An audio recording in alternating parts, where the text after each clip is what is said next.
Assalamualaikum warahmatullahi wabarakatuh. Hai semuanya, apa kabar? Semoga semuanya dalam keadaan sehat walafiat. Hari ini kita kembali lagi untuk mempelajari mata pelajaran agribisnis tanaman sayuran untuk kelas 11 semester 1, bidang keahlian agribisnis tanaman pangan dan hortikultural. Kita lanjutkan pembelajaran kita terkait identifikasi tanaman sayuran dan persyaratan tumbuh. Namun, yang menjadi tujuan pembelajaran kita adalah mengumpulkan informasi terkait karakteristik dan persyaratan tumbuh tanaman sayuran sesuai referensi dengan melakukan secara teliti dan bertanggung jawab. Selanjutnya, tujuan pembelajaran kita adalah menyiapkan laporan terkait karakteristik dan persyaratan tumbuh tanaman sayuran secara benar dan bertanggung jawab. Di mana pertemuan sebelumnya kita sudah membahas ruang lingkup tanaman sayuran, manfaat dan prospek mempelajari tanaman sayuran, dan kunci sukses memproduksi tanaman sayuran. Jenis dan karakteristik tanaman sayuran. Pada hari ini kita akan membahas beberapa jenis tanaman sayuran. Yang pertama adalah sawi, dalam bahasa latinnya Brassica spp. Sawi memiliki karakteristik berdaun panjang, halus, tidak berbulu dan tidak berkrop. Selanjutnya, ada beberapa jenis sawi, ada sawi putih, hijau, sawi huma, sawi keriting, serta sawi monumen. Kemudian, sawi ini tumbuh baik di tempat berhawa panas, bahkan juga dingin, dan sawi tahan terhadap air hujan. Sawi lebih cepat tumbuh di suasana lembab dan tidak senang pada air yang mengenang. Yang kedua adalah pakcoy. Pakcoy dalam bahasa latinnya Brassica sinensis L.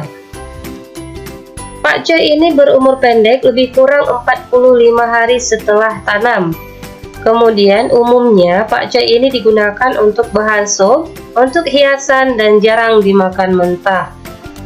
Pakcoy cocok ditanam di tanah yang gembur, banyak mengandung humus, subur, dan pembuangan airnya baik. Kemudian tingkat keasaman yang baik untuk pertumbuhan pakcoy adalah antara 6-7. Yang ketiga adalah bayam atau Amaranthus spp. Hai semuanya, masih ingat nggak tentang si Popeye yang sering makan bayam? Kira-kira kenapa sih dalam film tersebut si Popeye ini cenderung kepada bayam, bukan kepada sayuran lainnya? Ternyata bayam ini banyak sekali mengandung vitamin, sehingga dalam film si Popeye ini, ketika dia sudah mengkonsumsi bayam, lengannya menjadi besar sehingga dia menjadi kuat. Sekarang kita lihat karakteristik dari bayam. Bayam ini dia efektif tumbuh di dataran tinggi dan rendah sekalipun. Kemudian bayam ini merupakan tanaman semusim, bisa dipanen setelah 20 hari setelah tanam. Bayam sangat mudah dibudidaya secara organik. Kemudian bayam memerlukan cahaya matahari penuh dan menghendaki suhu ideal 16-20 derajat Celcius. Bayam tidak tumbuh baik pada musim hujan, karena pada musim hujan daunnya akan menjadi rusak. Jenis sayuran selanjutnya adalah kangkung, dalam bahasa Latin Ipomoea spp. Kangkung ini merupakan sumber provitamin A yang sangat baik. Kangkung ada yang kangkung darat dan juga ada kangkung air. Kemudian kangkung mempunyai daya adaptasi yang cukup luas terhadap kondisi iklim dan tanah. Selanjutnya adalah selada, dalam bahasa latinnya Lactuca sativa. Selada memiliki bentuk daun bergelombang dan cenderung berkerut-kerut, toleran ditanam di daerah tropis dan panas. Kemudian selada ini tumbuh subur di dataran tinggi dan juga bisa tumbuh di dataran rendah dan panas. Selada memiliki warna daun hijau terang sampai putih kekuningan. Selada biasanya dibuat salad atau lalapan.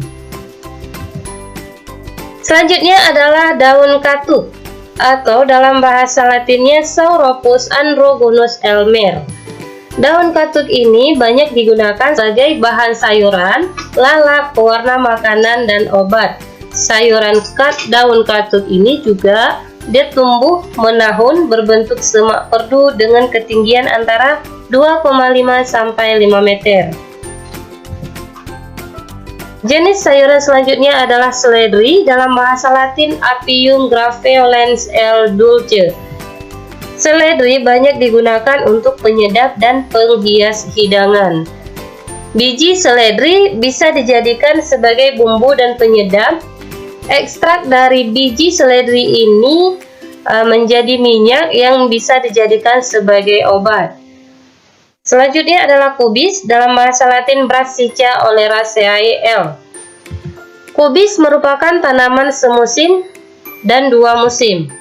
Kemudian kubis memiliki bentuk daun bulat telur sampai lonjong dan lebar seperti kipas. Kubis memiliki sistem perakaran agak dangkal. Akar tunggangnya segera bercabang dan memiliki banyak akar serabut. Kubis juga memiliki banyak sekali vitamin. Setelah kita mempelajari beberapa jenis tanaman sayuran, selanjutnya silakan Anda mengumpulkan informasi dari berbagai sumber, baik dari buku atau internet terkait syarat tumbuh dari berbagai jenis tanaman sayuran. Selanjutnya, silakan Anda membuat laporan dan mempresentasikannya di depan kelas. Terima kasih untuk perhatiannya. Jangan lupa like and subscribe.